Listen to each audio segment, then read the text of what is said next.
cost. After 8 years, Justin Trudeau is not worth the crime. After 8 years, Justin Trudeau is not worth the cost of crime. And believe me, crime is very costly indeed. After 8 years, we have the worst inflation in 40 years. His $600 billion of money printing deficits has sent 2 million people to the food banks. His carbon tax, supported by the NDP, is driving up the cost of food every day, a tax that's going up 23% on April 1st, a tax on the food, on the fuel, and on the energy that Canadians require. After 8 years, work doesn't pay. You make it, Trudeau takes it. After 8 years, the cost of housing has doubled. Rent has doubled. Mortgage payments have doubled. Down payments have doubled. Worse yet, today we learned that in the last 2 years, since Jagmeet Singh signed on to his costly coalition with Trudeau, promising to make housing affordable, rent is up 20%, according to Urbanation. And according to Stats Canada today, there's been a 14% drop in permits granted for home building. All this the result of Trudeau printing $600 billion of inflationary money that has ballooned the assets of the billionaires and the cost of housing for everyone else, while he gives billions to incompetent local bureaucracies that block construction. And then there's the crime, the chaos, the drugs and disorder. After 8 years of Justin Trudeau, car thefts are up 300% in Toronto, 100% in Ottawa and Montreal. After 8 years of Justin Trudeau, car insurance payouts are now $1 billion for car theft alone. In the first half of 2023, car insurance payouts were up 329%, adding $700 million in extra costs on your auto insurance, which is up by $129 a year just to pay for the cost of the Trudeau car theft crisis. It has become a get-quick-rich scheme. The cause? One, Justin Trudeau's catch-and-release system, which allows repeat car thieves to get out the same day they're arrested on easy bail. Two, house arrest, which Justin Trudeau's C5 allows for repeat auto theft. And three, he's allowed soft sentencing so that auto thieves are not afraid of even getting caught. Yesterday, we announced our common sense reform of the Federal Criminal Code to put the brakes on auto theft. It includes a mandatory 3 years of jail for 3 cars stolen. It means no more house arrest for career car thieves. And it will mean jail, not bail, jail, not bail for repeat career car thieves who are newly arrested on the crime. But the other part of the problem is our ports. And that is why we're here today. Justin Trudeau has unleashed crime and chaos at our ports. His mismanagement of these federal assets has turned ports into parking lots for stolen vehicles. Canadian Border Services Agency is in charge of protecting our borders, but the Federal Port of Montreal, where the majority of stolen cars leave Canada, only, according to the Journal of Montreal, only had 5 officers to inspect over 500,000 containers that leave our country through this port. Insane incompetence. No wonder the crime is out of control. They also only have 1 X-ray scanner that constantly breaks down. Federal ports in Vancouver, Prince Rupert, Halifax all have similar stories. According to Peel detective Mark Hayward, CBSA checks less than 1% of the boxes that come in and go out. No wonder so many illegal drugs and guns get in and so many of our cars get out. Now, what is Justin Trudeau's solution? Well, he's done the exact opposite of common sense. Despite the skyrocketing car thefts, the CBSA is seizing about the same number of cars today at the federal ports of Montreal as they were years ago, frequently ignoring suspicious containers even after they are reported. It's incredible. We have people who have air tags in their vehicles who know that the vehicle is stolen from their house, it's been taken by a truck, it's been put on a train, the train is coming here, the person is looking at it on their phone, they have their app, they're looking at their car going to Montreal. They call the cops. They say, my car is going to the Port of Montreal. Can you stop it? And the cops say, we have no way of stopping it. And so hours go by before it finally gets on a boat and it crosses the Atlantic in order to be sold off by organized crime to fund terror networks around the world, driving up our insurance premiums and terrorizing our innocent, law-abiding people, resulting in more violence on our streets. This is the chaos and incompetence of eight years of Trudeau. Meanwhile, but don't get me wrong, not everybody's suffering. The consultants are making off like bandits. Trudeau is spending over $15 million a year just on CBSA management consultants alone. Let's get this straight. The managers don't know how to manage. So they hire consultants for millions of dollars to tell them how to manage. If you want to drive a truck, you have to know how to drive. You want to be a barber, you have to know how to cut hair. If you want to be a manager, you have to know how to manage. And if you don't know how to manage, I'm going to fire you. I will be firing people who admit that they are so incompetent that they need management consultants to do their jobs. We're going to save the money that Trudeau's spending on management consultants and put that into boots on the ground and other assets. So here's my common sense plan to put the brakes on car theft at our ports. First, we will fire useless management consultants at CBSA and use the $165 million we will save across the department to put it into frontline port security. Two, we will use some of this money to invest in state-of-the-art X-ray equipment to allow for rapid scanning of containers at our 4 major ports, Vancouver, Montreal, Prince Rupert, and Halifax. We will purchase 24 of these scanners. Each of them are capable of doing 150 containers per hour. That's almost 1 million containers per year.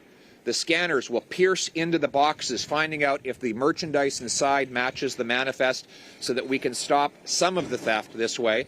And if someone calls and says, my car is on the way to be shipped abroad, we can scan the box, find out where it is, stop the box from getting on the ship, put it aside, take the car out, and get it back to the owner rather than sending it off to a foreign gangster.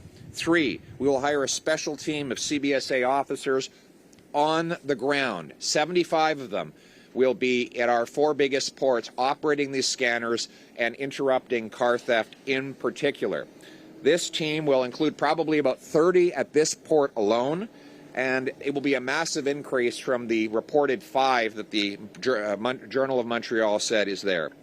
We'll use the dollar-for-dollar approach that my common sense government will do for all plans. We will cut $165 million of management consultants to pay for $135 million of stronger security at our ports, saving a net $30 million. In other words, the overall cost of today's proposal is 0, and the savings is $30 million. Not to mention the billions of dollars we will save by interrupting this extremely costly Trudeau car crisis and putting it to an end once and for all. Our common sense plan to put the brakes on car theft is to secure our ports and lock up the car thieves. Now let's bring it home. Thank you.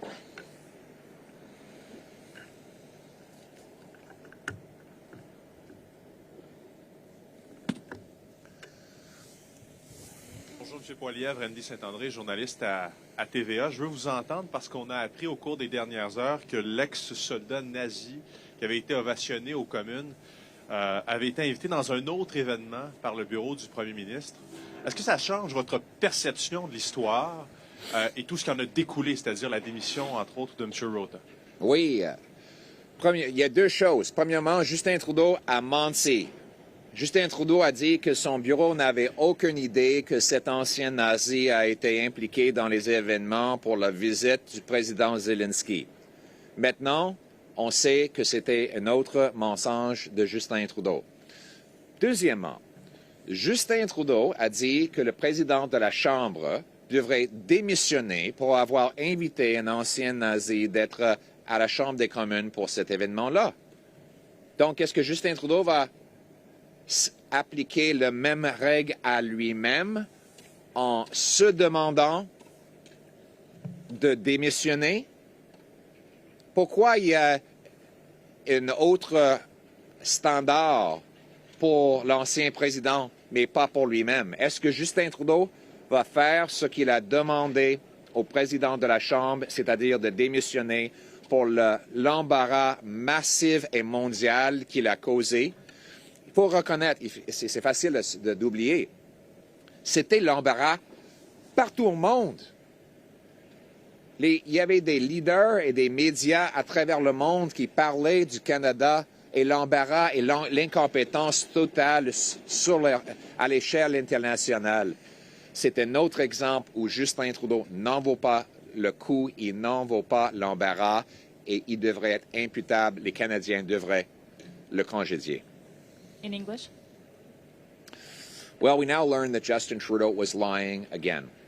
He told us that bringing the former Nazi to the Ukrainian president's visit was all the speaker's fault. It had nothing to do with him. His office didn't even know about it, he claimed. Well, now we know that that was exactly false. His office issued an invite to the former Nazi to go to a Ukrainian president event. And Justin Trudeau said that the Speaker of the House of Commons should resign for having invited the former Nazi to the Ukrainian president's event. Does that mean that Trudeau will apply the same demand to himself? Is Justin Trudeau going to call on himself to resign?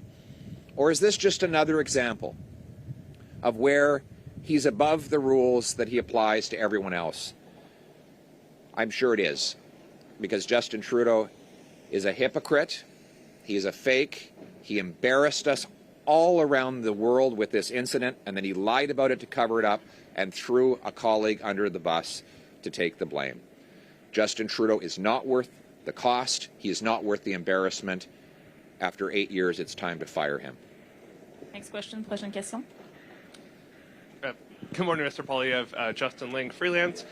You often said you support medical freedom, that you oppose the state imposing medical choices on the Canadians. Yesterday, you were asked about a new policy in Alberta, which restricts health care for transgender youth in particular. You refused to say where you actually stand on those regulations. You attacked journalists who asked you that question as peddling disinformation for the Prime Minister. So can you say now where you stand on the state restricting health care access for transgender youth? And can you confirm whether or not your caucus is allowed to speak freely on this issue? First and foremost, you are spreading disinformation, and you refuse to even describe the policy proposals that are being debated. You refuse to even list any of them. And the reason you do, let's be clear why you don't do it, because you don't want to lose the debate. And so if you keep it vague, and you actually refrain from actually describing the policies that Premier Smith is putting in place, then you think that you can misrepresent them and represent conservatives. This is exactly what Justin Trudeau has done. You notice that Trudeau has not given a single example of any of the policies that Premier Smith has brought forward that he individually disagrees with, because he doesn't want to be specific about it. And that's because he and you want to peddle in disinformation in order to demonize Premier Smith and parents. And Justin Trudeau has spread hatred against parents. He's accused Muslim parents of being hateful because they were standing up for their kids. He's attacked Christian parents. He has suggested that parents cannot be trusted with their kids, and I disagree with him. I think we have to trust parents. No one cares for their kids more than parents. And that's why Justin Trudeau should butt out. He should let parents raise kids and let provinces run schools and hospitals. Thank you. No. No. Yeah. OK, on va passer à la prochaine question. En français. En français. Mais Justin Trudeau essaie de cacher sa position. Il refuse de dire spécifiquement ce à quoi il s'oppose. Et il sème de la désinformation par rapport au débat. Les parents devraient avoir l'autonomie de lever leur enfant avec leurs propres valeurs en ce qui concerne la sexualité et le genre. Et Justin Trudeau ne devrait pas se mêler dans les décisions des parents, des provinces et des Canadiens. We'll go to the next question. Oui, bonjour. Au sujet de l'Ukraine, est-ce que vous pensez que Justin Trudeau envoie trop d'argent pour soutenir la guerre contre la Russie et voulez-vous réduire le financement canadien qui est versé à l'Ukraine? Il faut distinguer entre ce qu'il a annoncé et ce qu'il fait. Il a annoncé des grosses affaires, des gros projets pour l'Ukraine qu'il n'a jamais livrés. En fait, il y a certains dons qu'il a annoncés il y a plus d'un an qui ne sont même pas livrés aujourd'hui. Donc, avec Justin Trudeau à l'échelle internationale, comme ici chez nous, il est un gros parleur, petit faiseur. Nous pensons qu'il faut supporter l'Ukraine. On a proposé, par exemple, une idée de gros bon sens qui ne coûte rien pour les Canadiens, c'est-à-dire de donner des missiles qu'on va détruire ici au Canada parce qu'on n'en a plus besoin, mais que les Ukrainiens ont demandé. Ça va nous sauver l'argent, en fait, parce que ça allait coûter cher de les détruire. On donne ça à l'Ukraine pour combattre l'invasion de Russie. Est-ce que ça coûte cher de le faire? Non. Il ne faut pas mesurer nos résultats, ni pour les ports fédéraux, ni pour le logement, ni pour le support de l'Ukraine en termes d'argent, mais en termes de résultats. Et finalement, une autre façon de gagner plus d'argent ici en supportant l'Ukraine, c'est d'exporter notre gaz naturel. On a 1000 milliards de pieds cubes de gaz naturel. On peut vendre ça pour briser la dépendance européenne sur la Russie en emmenant des chèques de paie ici. Moi, je crois que l'argent devrait aller aux soudeurs ici au Canada au lieu pour les armes de Poutine. C'est ça le gros bon sens et c'est ce que nous allons faire quand je serai Premier ministre. In English. So, Justin Trudeau is a big talker and a little doer when it comes to Ukraine. He's made all these announcements of hundreds of millions of dollars of different equipment that he's never actually delivered. And now we know that he embarrassed the Ukrainian president by having a Nazi invited to a major state visit. We also know that Trudeau allowed for Canadian detonators to go to Russia that could detonate and blow up Ukrainians. He approved the export of a turbine refurbished in Montreal to go to Putin and for the purpose of powering his pipelines so that he could sell natural gas to Europe and use the proceeds to fund his war. My common sense plan would, for example, give the Ukrainians missiles that we're disposing of but that they say they can use that will save us money that we won't have to spend on disposal. My common sense plan would sell Canadian natural gas.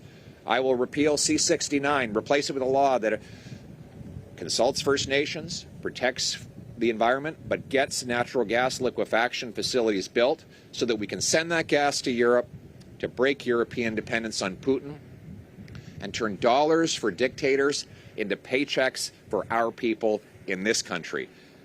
That will bring money home to this country while fighting an evil dictator who is invading an innocent country.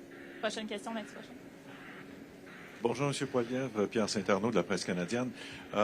Récemment, ça donne bien que vous soyez dans le port. Vous savez qu'il y a eu des arrêts de travail, des conflits de travail ici qui ont été extrêmement pénibles pour l'économie. Et au début de janvier, la Chambre de commerce a demandé à M. Trudeau s'il serait en faveur d'une loi pour empêcher les grèves dans les ports fédéraux, d'empêcher le droit de grève. Qu'est-ce que vous en pensez? J'aimerais vous entendre là-dessus. Mais premièrement, j'ai beaucoup de compassion pour les travailleurs parce qu'après 8 ans de Justin Trudeau, le coût de logement a doublé. Ici, à Montréal, il y a eu une augmentation dans le loyer de 200 %. J'imagine des travailleurs portuaires ont de misère à payer le loyer qui a augmenté de 200 % en 8 ans. Donc, je peux comprendre pourquoi ils veulent aller en grève. Ils doivent manger. Ce n'est pas la solution d'avoir des grèves à travers le pays, mais c'est la conséquence automatique de l'inflation. On l'a vu dans les années 70 de Pierre-Elliott Trudeau, il y avait plein de grèves partout. Pourquoi? Inflation. Quand on imprime l'argent, on double la dette, on cause l'inflation, les travailleurs doivent aller en grève. Premièrement, je vais geler les dépenses, éliminer le gaspillage pour équilibrer le budget et réduire le coût de la vie pour les travailleurs, y compris au port. C'est ça le gros bon sens. Et on va travailler avec les syndicats, les travailleurs et les gens en gestion des ports pour améliorer les conditions. On va essayer d'éviter les grèves. On va améliorer les chèques de paie. C'est ça notre plan de gros bon sens. In English. Thank you. So, look, I understand there was already a strike at the Port of Vancouver. Why? Inflation. Justin Trudeau causes massive inflation. He doubles housing costs, drives 2 million people to the food bank. What do the workers do? They have to go on strike because they are fighting for the food on their children's tables. Just inflation takes food out of the mouths of working class kids. And so their parents sometimes feel desperate in the need to go on strike. Here in Montreal, rent has tripled after 8 years of Trudeau. You can understand why the workers would consider striking in order to protect the livelihoods and the well-being of their families. I want to avoid strikes. That's why I will have an anti-inflation policy. I will fix the budget. I will cap the spending, cut the waste, balance the budget to bring down inflation and interest rates so that people can pay their bills and they don't have to go on strike. That is common sense. On passe à notre dernière question. Last question. Rob Lurie, CTV. Last time you were here, you referred to the mayor of Montreal as incompetent. She took umbrage with that remark. Do you have any plans to sit down with the mayor of Montreal and mend fences, or do you still maintain that Valerie Plante is incompetent? Well, first of all, I think it's an unfair question because you failed to point out that I have called other mayors from right across the country incompetent. In fact, I think that there are even more incompetent mayors in other regions of the country.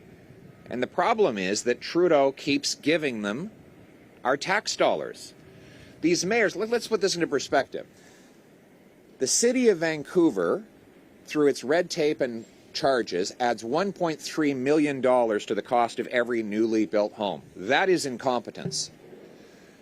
The city of Winnipeg has blocked 2,000 homes right next to a transit station built for those homes. A court decision has overruled that decision. That is incompetence.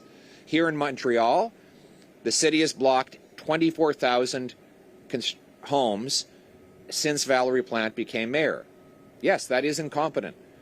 And so, like the former mayor of Vancouver, the current terribly incompetent mayor of Calgary, who wanted to put a tax on bags the other day, these mayors don't deserve more of our tax dollars to waste and block home building. My common sense plan is to require cities permit 15% more home building per year as a condition of getting their federal money. I'll require every federally funded transit station be permitted for sky rises so seniors and students can live next to the bus or train. I'll sell off 6,000 federal buildings and thousands of acres of land to build, and I'll tackle the incompetence at the federal agency, CMHC, by requiring that they deliver financing for apartments within 2 months, not 2 years, and if the executives don't hit that target, they will be fired by law. And in conclusion, you know, it's sad when politicians' feelings are hurt. But you know what's more sad? When single moms don't know how to pay the rent because of political decisions that they didn't make. When there's 30 homeless encampments in Halifax, that's sad to me. When 40-year-olds are living in their parents' basements, unable to have kids because housing costs have doubled after 8 years of Trudeau giving money to local gatekeepers. So I am more concerned about the well-being of the single mom or the senior who can't pay their rent than I am about the feelings of incompetent politicians from the Pacific all the way to the Atlantic.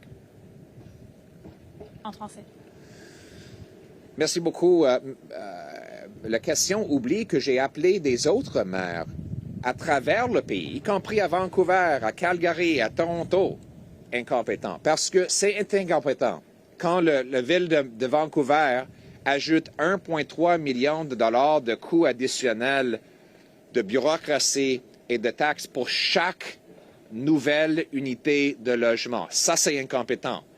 Quand la ville de Winnipeg empêche 2000 logements à côté d'une station de transport en commun qui était bâtie pour ces futurs logements, ce qui a été condamné par un juge, ça, c'est incompétent. Quand la mairesse de Calgary gaspille du temps en mettant une taxe sur les sacs, ça, c'est incompétent. Justin Trudeau verse d'argent à ces maires incompétents pour empêcher la construction. C'est pour ça qu'après 8 ans de Trudeau, le coût de logement a doublé. Donc, oui, ça me rend triste si un politicien est offensé, mais je suis encore plus triste si une mère monoparentale ou un aîné ne peut pas payer ses factures. Ma priorité et mon plan de gros bon sens, c'est d'obliger les municipalités d'augmenter la construction de 15 % par année comme condition de recevoir de l'argent fédéral. Je vais obliger chaque grande ville de mettre des grands appartements autour des futures stations de transport en commun financées par le fédéral. Troisièmement, on va vendre 6 000 édifices du gouvernement fédéral et des milliers d'acres pour bâtir. Et je vais insister que l'agence immobilier du gouvernement fédéral donne le financement aux appartements dans 2 mois ou bien leurs cadres seront congédiés parce que j'accepte pas l'incompétence fédérale non plus. Oui, ça se peut que les politiciens soient offensés, mais pour moi, c'est plus important et c'est plus triste si la mère monoparentale et les aînés ne peuvent pas payer leurs factures. Avec Pierre Poilievre et un plan de gros bon sens, on va éliminer la bureaucratie, couper les taxes pour bâtir de logements abordables. Merci. Merci, ça conclut l'événement.